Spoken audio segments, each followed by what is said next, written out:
r/ask Reddit. What are some unethical life hacks? NSFW. Sometimes it's easier to say sorry than to ask permission. Welcome to corporate America. Why spend hundreds of millions staying in compliance when you can just pay a couple $1 million fine when you actually get caught? Is it cheaper to let 8 people die and to pay off the class action lawsuit or to recall our product? Always look like you belong somewhere and you can get away with most things. Walk purposefully, keep your head up, and say good morning/afternoon to people. Another great thing to do is learn to look busy. People will always leave you be if you look busy. Tried to do this in New York City, so we didn't look like tourists. First guy we saw walking out of the subway station. Welcome to New York. Have a great time here. No clue how he knew we weren't wearing any logo clothing or anything. Looking too purposeful. Real Nas are jaded. Can't write a good job application or CV? Post a job advertisement on those free websites for a position in the area you are interested in entering. Have random people apply to your fake job advertisement and use those CVs to create a master CV for yourself. Pro tip: make sure you're comfortable delivering a job performance that your CV's stated skills and experience imply. There's no faster road to losing all credibility than having people suggest you lied on your resume. Source: I've seen this happen more than I would reasonably expect. If you are married and interviewing for a position that requires travel, lose that ring and watch out for the ring tan line. If you aren't married and interviewing for a stable job, put on a wedding ring. If you have any close friends with kids, take some pics with them. If anyone questions you about the wife, just start looking like you are going to cry. No one will ask again. Having a family makes you a little less vulnerable to downsizing and gives you some great excuses for missing work. Hangover? Kid sick? Have to go to the hospital because a hooker jammed a clit stim up your ass? Kid sick? Penetrable as you might think. If a building has a composite shingle roof, you can typically just remove the shingles and cut through the backing underneath, usually plywood. In an unrelated note, alarm systems rarely monitor roofs. Also, if you're in a room with walls made of drywall, you're never really trapped. You can cut through the drywall and go through the wall itself. You know, if needed.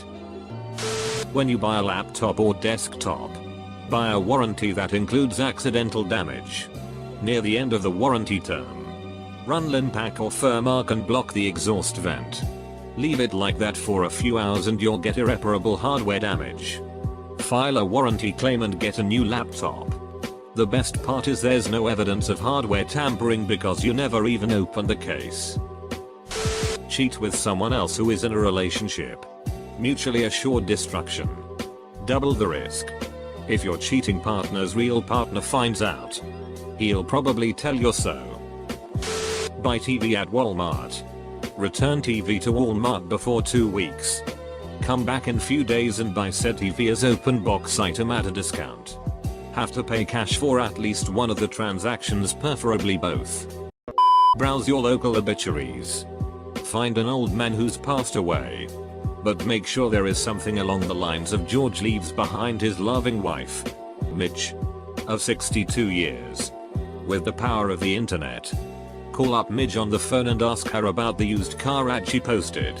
Midge will tell you that she doesn't have a used car for sale.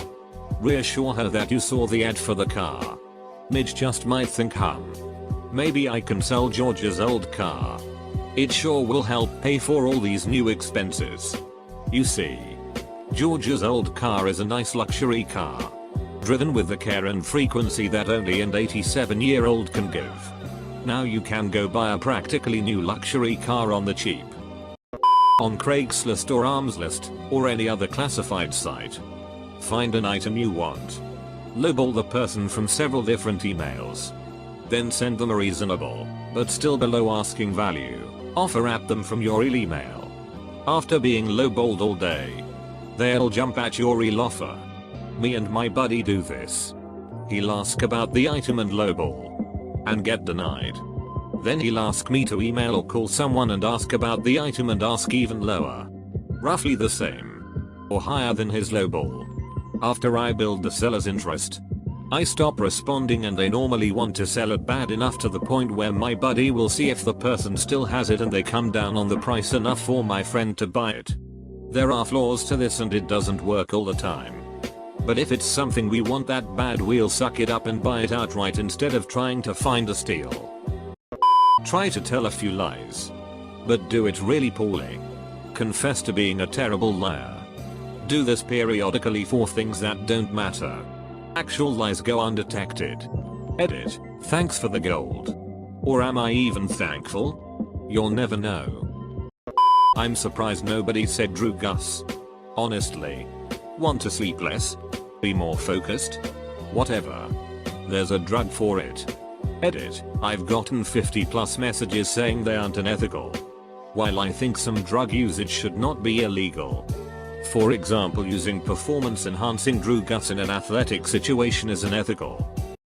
If you are meeting someone through Craigslist, ask them for their address first. Then go to Google Maps and pick a city the same direction, but twice the distance from their address. Tell the person from Craigslist you will meet them halfway. But in actuality they are coming to you because you live where halfway would be. Paper due at 11:59? Nowhere close to being done? Submit a paper you've done for another class and then use the time between then and when your professor emails you saying, "Oops. Looks like you submitted the wrong paper to work on your actual paper." If a computer illiterate relative friend asks you to fix their slow computer, boost their cursor speed by a notch or two, they'll instantly notice a difference and thank you.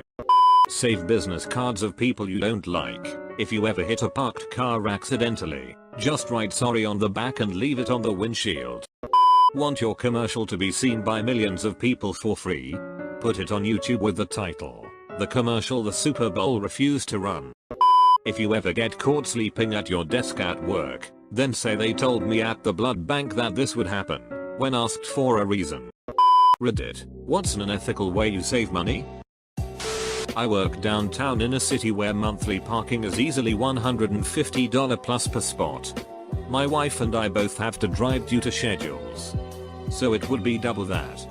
Found out that the casino downtown here gives you free parking daily if you bet $10, so we go and play roulette daily. She bets $10 on red and I bet $10 black and each ask for our parking validation. One of us always wins, which doubles one of the $10 bets, so we get our $20 back. Boom. Free parking. There has been the odd time it has hit zero. In that case we each just lose $5 each and parking costs $10 total for the day. Edit. A few words to make better sense and thanks for the gold, kind strangers.